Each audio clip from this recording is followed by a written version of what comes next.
కోసం మన ఆస్తులు సంపాదిస్తే ఒక బాధ, సంపాదించకుంటే ఇంకో బాధ. కూడబెడితేనేమో ఇంకేం నా పేరు మీద రాస్తావు అని అదో కొట్లాటలు. ఏం సంపాదించకుంటే నువ్వు బతుకుంటే ఎవరిని ఉద్ధరిస్తావయ్యా అంతిటుడు. ముసలోళ్ళంటే సైసకుంటైతుండ్రు. ఇవాళ జోరుగా ఎగురుతున్నోళ్ళే రేపు పొద్దుగాల ముసలోళ్ళం అయితాం, మా పరిస్థితి కూడా ఇట్లనే అవుతుందేమో అని ఆలోచన ఉండద్దా? ఏం మనసులో ఏమో. అమ్మ నాయనలు దేవుళ్ళతో సమానం అంటారు. మరి దేవుళ్ళని ఇంట్లో జాగ్రత్తగా పెట్టుకొని చూసుకుంటారు. అదే కన్నులనైతే కంటికే కానరు.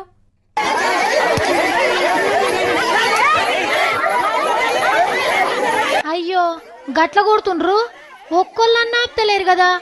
ఏం తప్పు చేసిండో అని అనిపిస్తుంది కదా. అవు పెద్ద తప్పు చేసిండు.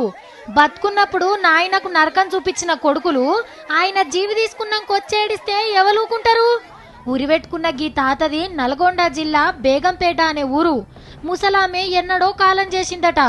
ఇద్దరు కొడుకులుంటే పోయి పట్నంలో ఉంటుండ్రట. మా నాయన అని ఒక్కొళ్ళు కూడా వచ్చి చూడకపోయేదట. ఎన్నడన్నా కొడుకుల తానికని పట్నం వస్తే అరి గోస పెట్టేదట. ఎన్నడున్నా నా బతుకు గింతే అని ఆఖరికి ఊరికొచ్చి ఊరి పెట్టుకుండు. సాగు చేస్తామని కొడుకులు కోడన్లు వస్తే ఊరోళ్ళంతా కలిసి ఇట్లా ఎగబడి కొట్టిండ్రు. మనుండంగా మంచి నీళ్లు కూడా పోయానోళ్ళు సచ్చినాక మీరు సాగు చేస్తారా అని ఊర్లకెళ్ళి గెదిమిండ్రు. ఊరోళ్ళే మనిషికి పైసలు వేసుకొని తాత సాగు చేసిండ్రు. ఇంత జరిగినాక ఇక ఈ ఊర్లో ఎవ్వలన్న అమ్మా నాయనలను చూడకుంటుంటారా? మీరు కూడా మీ ముసలోళ్ళని మంచిగా అరుచుకోండి.